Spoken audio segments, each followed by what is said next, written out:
Bonjour et bienvenue dans cette nouvelle leçon dans laquelle je vais t'apprendre à poser et additionner des nombres décimaux. Je vais donc te montrer dans cette leçon comment poser et additionner des nombres décimaux. Les nombres décimaux, on a l'habitude également de les appeler des nombres à virgule. Donc ici, pour additionner des nombres décimaux, ça va être exactement la même technique que lorsque l'on pose et que l'on additionne des nombres entiers. Il faut juste veiller à aligner chaque chiffre en fonction de sa classe. Alors on va ici réaliser un premier exemple dans lequel on veut faire l'addition suivante, 327,936 plus 85,29. Pour t'aider ici, j'ai écrit les nombres avec des couleurs. En orange, on retrouve la partie entière du nombre, c'est-à-dire tout ce qui se trouve avant la virgule. Et en bleu, j'ai écrit la partie décimale du nombre, c'est-à-dire tout ce qui se trouve après la virgule. Comme je viens de le dire, pour poser une addition avec des nombres décimaux, c'est la même technique qu'avec les additions de nombres entiers. On aligne chaque chiffre en fonction de sa position. On va recopier dans un premier temps notre premier nombre, c'est-à-dire 327,936. Donc au début, eh bien, je prépare mon addition, c'est-à-dire je l'écris 327,936. Alors moi je garde les couleurs pour que ce soit un peu plus clair pour toi. C'est là donc qu'il faut faire attention, plus. Alors plus 85,29 et comme je l'ai dit, il faut bien aligner chaque chiffre en fonction de sa position. Si tu veux être sûr de ne pas te tromper, tu recopies dans un premier temps, tu alignes les virgules entre elles. Donc là, pour l'instant, au lieu de recopier les chiffres de ce nombre, je prépare la virgule que j'aligne avec la virgule du nombre que je viens déjà d'écrire. Donc cette virgule, c'est la virgule de ce nombre et ensuite, j'aligne.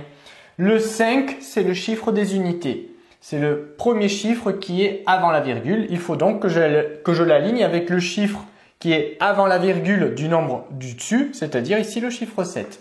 Donc le 5, je l'écris bien sous le chiffre 7. Le 7, c'est le chiffre des unités de ce nombre et le 5, c'est le chiffre des unités de ce nombre. Mais normalement, si tu commences par écrire la virgule, tu es sûr de ne pas te tromper. Si tu alignes bien la virgule, on est sûr après de ne pas se tromper pour écrire les chiffres du deuxième nombre. Le 8, je l'aligne sous le 2. Et ensuite, on recopie la partie décimale de ce nombre. Donc le 2 qui est juste après la virgule, je l'aligne avec le chiffre qui est juste après la virgule de ce nombre. Donc c'est-à-dire le 9.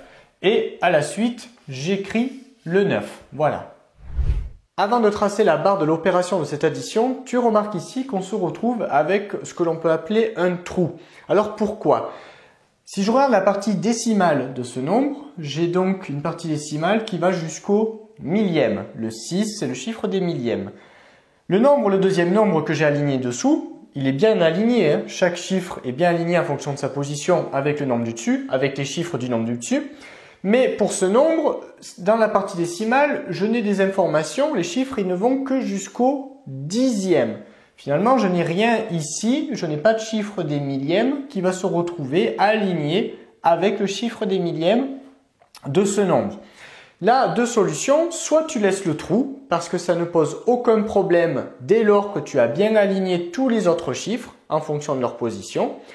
Ou ça te perturbe et dans ce cas, tu peux rajouter tout simplement un 0.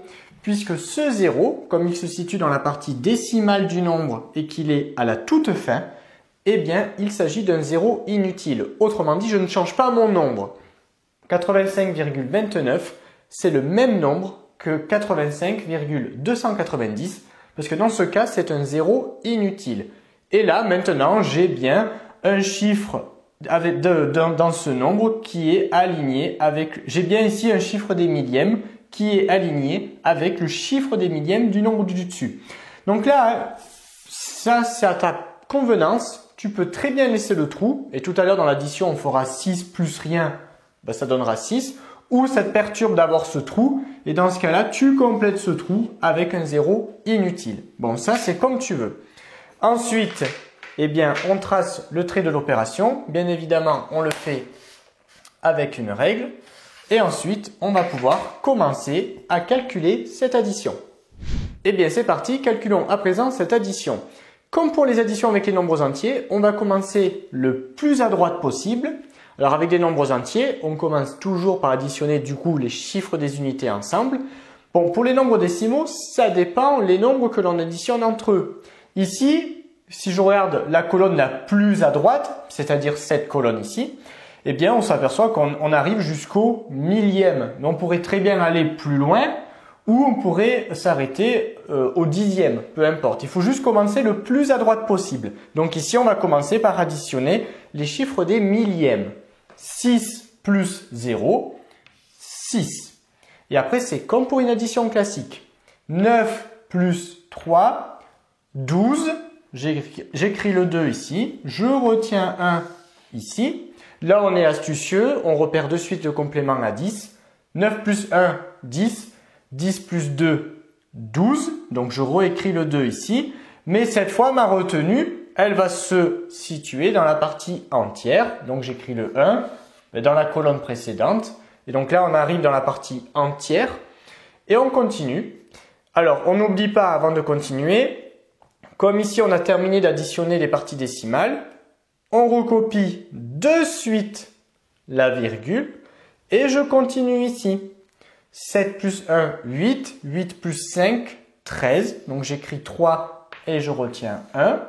8 plus 2, on repère le complément à 10. 8 plus 2, 10. Plus 1, 11. J'écris le 1 ici et ma retenue là. Et enfin 3 plus 1, 4. Et là j'ai terminé. D'accord ? Le résultat de cette addition, c'est donc 413.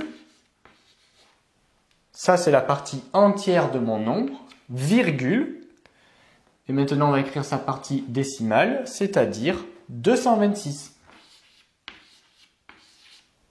Allez, on continue avec un deuxième exemple dans lequel tu vas voir il y a une petite particularité et je vais donc te montrer comment on fait pour s'en sortir dans ce cas-là. Ici, on veut donc faire l'addition 45 plus 9,53. Là, tu remarques que d'un côté, j'ai un nombre entier, 45, j'ai pas de nombre à virgule, pas de nombre décimal. De l'autre côté, j'ai un nombre à virgule, 9,53. Il ne faut pas oublier qu'un nombre décimal, il a sa partie entière, c'est-à-dire tout ce qui est avant la virgule, et une partie décimale. Alors, comment on fait dans ce cas-là ? Bien, dans un premier temps, je recopie le nombre 45. 45, si je regarde les chiffres, 5, c'est le chiffre des unités, 4, c'est le chiffre des dizaines. Dessous, je dois donc écrire 9,53. Il faut avoir en tête que le chiffre qui est juste avant la virgule, donc la virgule elle est là dans ce nombre, le chiffre qui est juste avant, 9, c'est le chiffre des unités de mon nombre. Du coup, le 9 qui est le chiffre des unités du nombre 9,53, je dois l'aligner avec le chiffre des unités du nombre 45. Et le chiffre des unités du nombre 45, c'est donc 5. Et le 9, je dois donc l'écrire sous le 5, puisque 9, comme c'est le premier chiffre avant la virgule, c'est le chiffre des unités de mon nombre, que je dois aligner avec le chiffre des unités du nombre précédent. Ensuite, je continue d'écrire, c'est-à-dire virgule, j'écris la virgule, la suite, 53. Bon, là, ça fait un peu bizarre. Alors, on va quand même écrire le signe plus. On tracera la barre de l'opération après. Alors, pourquoi ça fait bizarre? Parce que là, j'ai un trou et là, j'ai un trou. Le chiffre des dixièmes, ici, eh bien, en dessus, j'ai rien, j'ai un vide. Pour le chiffre des centièmes, pareil, au-dessus, j'ai un vide. Alors, qu'est-ce que l'on peut faire dans ce cas-là, pour être sûr de ne pas se tromper ou si ça te perturbe? C'est de faire apparaître dans le nombre 45 ces zéros inutiles. En effet, 45, c'est égal, on va l'écrire ici, le nombre 45, c'est égal à 45,000 avec une infinité de zéros après la virgule. Donc 45, c'est la même chose que le nombre 45,00000. On peut en mettre une infinité. En fait, je vais faire apparaître ici les zéros inutiles. Donc 45, je peux très bien écrire que c'est 45, virgule, et là je complète que avec des zéros, virgule 0, 0. Alors j'en écris que 2, puisque mon nombre du dessous, il va jusqu'au centième. Si j'avais plus de décimales à la suite, bien je compléterai en fonction avec des zéros supplémentaires au-dessus. Là, j'ai pas besoin d'en écrire plus des zéros. D'accord? J'en fais apparaître que 2 des zéros inutiles. Et finalement, là, mon addition, elle est bien posée. On a bien chaque chiffre qui est bien aligné avec quelqu'un. D'accord? Donc là, comment on fait? Dans ce cas-là, c'est juste qu'on peut faire apparaître dans le nombre entier au départ ces zéros inutiles. Mais dans ce cas-là, on n'oublie pas d'écrire la virgule. Hein. Sinon, on change le nombre. Si j'oublie d'écrire la virgule, ce n'est plus le nombre 45 que j'écris ici, mais 4500. Donc, il ne faut pas oublier, quand je fais apparaître les zéros inutiles, ici, d'écrire la virgule. Bon, ensuite, on trace le trait de l'opération et on va pouvoir, après, effectuer l'addition. Eh bien, c'est parti. Calculons à présent notre addition. Donc, comme pour l'exemple précédent, on commence par additionner la colonne qui est la plus à droite possible. Ici, la colonne qui est la plus à droite possible, c'est la colonne des centièmes. Donc, on commence par additionner les chiffres des centièmes entre 0 plus 3, 3, 0 plus 5, 5. Comme maintenant, je vais me retrouver dans la partie entière, je n'oublie pas à la suite ici de recopier ma virgule dans le résultat. Et maintenant, je peux commencer à additionner les parties entières, donc les chiffres des unités pour commencer. 9 plus 5, 14. J'écris ma retenue. Et enfin, 4 plus 1, 5. Et là, le résultat, c'est donc 54,53. Cette leçon est désormais terminée. Abonne-toi à la chaîne pour ne rater aucune de nos prochaines vidéos. Et on te dit à très vite dans une autre leçon de petits savants.